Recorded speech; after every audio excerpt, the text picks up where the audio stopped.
Bon matin à tous, bienvenue dans cette nouvelle sortie photo. Aujourd'hui je me trouve présentement en plein cœur de la forêt et on est à une période assez particulière de l'année où les saisons se chevauchent et donc là, vous voyez il y a une bonne accumulation de neige. En fait, il a tombé un bon 30 cm là, depuis le début de la semaine. Donc, mais il a venté pas mal. Donc, la neige n'est malheureusement pas restée sur les arbres. Mais on est à un moment de l'année où c'est les premières neiges. Et en fait, donc c'est pas tout qui est gelé. Et vous entendez peut-être derrière ma voix, mais juste à côté, il y a une belle rivière qui coule. Et donc je m'en viens photographier une belle chute, donc qui va être éventuellement gelée durant l'hiver, mais qui présentement est encore dégelée. Donc ça devrait donner des belles photos. J'aurais aimé avoir un petit peu plus de neige dans les arbres, mais bon, les conifères ont quand même bien retenu la neige. Fait que je pense que ça va être très beau.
J'espère que vous allez bien entendre ma voix parce que le son de la chute est quand même assez important derrière.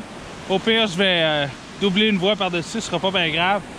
Donc sur le boîtier, j'ai monté mon grand angle sur mon D810, donc le Tamron 1735 f2.8 à f4. Et j'ai mis un fil polarisant. Le fil polarisant, principalement, ce qui va me permettre de faire, c'est d'éliminer toute la réflexion du blanc qu'il y a sur le bassin d'eau, en fait. Et j'ai mis un fil de densité de 3 stops. Là, présentement, on est pratiquement au lever du soleil. On est caché par les montagnes. C'est assez nuageux. Donc, on n'a pas de rayon direct du soleil. Donc, on a une lumière qui est très douce, mais la luminosité est assez faible. Donc, j'ai pas besoin de mettre un 6 ou un 10 stops. Un 3 stops, ça devrait faire en masse la job. Puis avec une chute comme ça, je veux pas avoir un temps d'exposition qui est trop long. Donc, autour de 5 secondes, ça ferait bien mon bonheur. Si jamais mon filtre n'est pas assez dense, là, à ce moment-là, je vais mettre mon 6 stops. Mais 3 stops, ça devrait probablement être suffisant. Et donc, le filtre 3 stops va me permettre d'allonger mon temps d'exposition pour avoir un filet d'eau sur la cascade, sur la petite chute qui est ici en bas et sur le bassin également.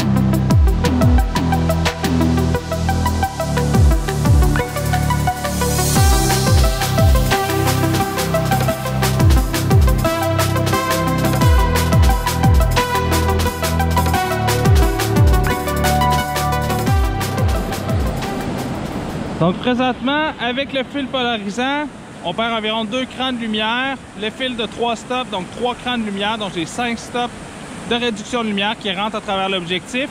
Et ça me donne un temps d'exposition d'environ 5-6 secondes. Donc c'est parfait pour cette chute-là.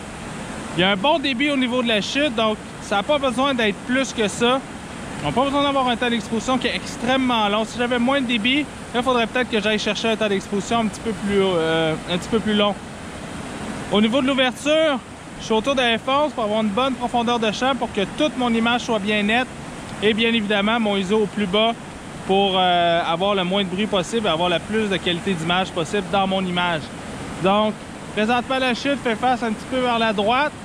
Il y a en fait avec cette rivière-là qui est juste en arrière. Donc, ça nous crée une belle ligne directrice qui part de la gauche de l'image, qui s'en va vers la chute. Donc, il y a vraiment des belles images à venir faire. Je vais descendre plus bas, proche de la chute, pour aller me chercher des avant-plans. Ici, un peu plus en hauteur, on a un beau point de vue, mais on n'a pas vraiment d'avant-plan. Donc, je vais aller chercher ça un petit peu plus bas.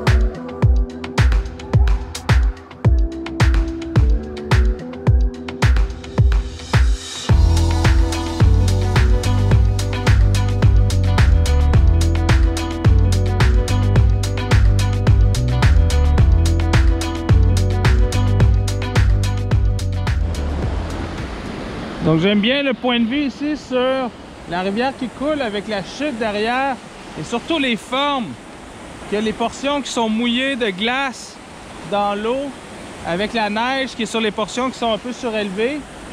Et avec le fil polarisé, ça me permet vraiment de voir au travers de l'eau. Donc des compositions super intéressantes à venir ici. Je vais y aller probablement une petite en mode horizontal, une en mode portrait. Ensuite, je vais m'avancer un peu plus loin pour aller capturer la glace.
Donc il y a une photo que je viens de réaliser, en fait, que j'ai dû faire un panorama.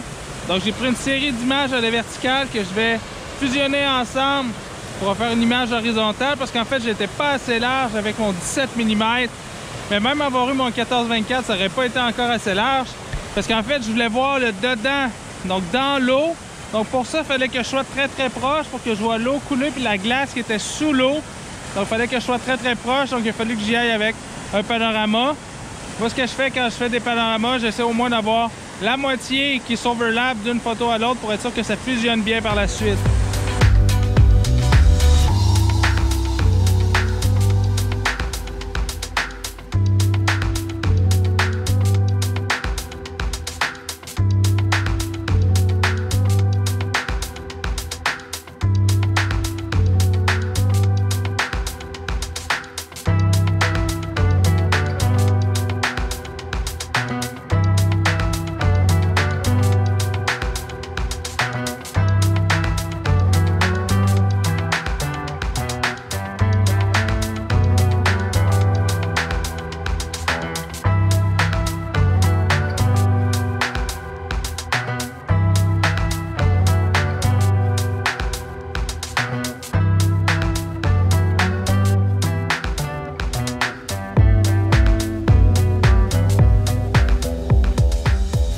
Donc je commence à trouver que j'ai pas mal fait le tour de l'endroit.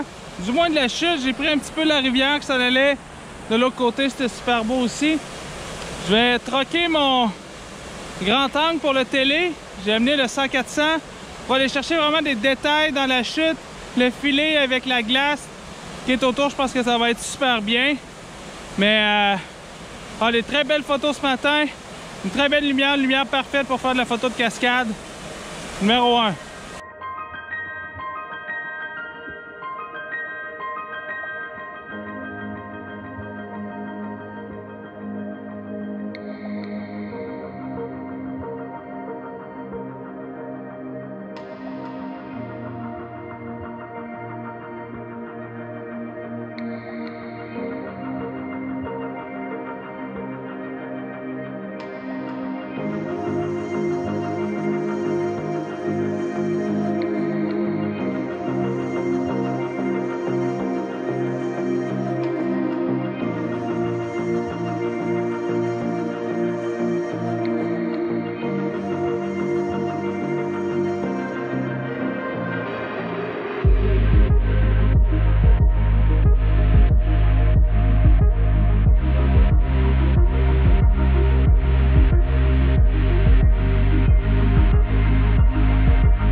Donc des belles photos avec le télé, d'aller chercher des détails dans la glace, les textures avec l'eau qui coule à côté, c'était super beau. Je pense que ça vient bien compléter la série faite avec le grand angle. C'est pour ça que je traîne toujours un téléphoto, on ne sait jamais à quoi ça pourrait servir. Fait que, ici, je pense que ça a bien servi la cause. J'espère que vous avez aimé cette capsule, ça fait pas mal le tour de ce spot-là. Je pense que j'ai pas mal fait toutes les photos qu'il y avait à faire. Si ça vous intéresse de suivre un atelier avec moi, allez voir mon site web www.safariphotonnaturequebec.com. Je suis en train de sortir la programmation pour la prochaine année. Sinon, ça peut être un cours d'atelier privé pour venir sur le terrain, un cours de retouche. C'est comme vous voulez. Vous êtes le maître d'œuvre de votre journée. Donc, merci beaucoup. Abonnez-vous, partagez avec vos amis. C'est toujours apprécié. Puis on se dit à la prochaine. Ciao!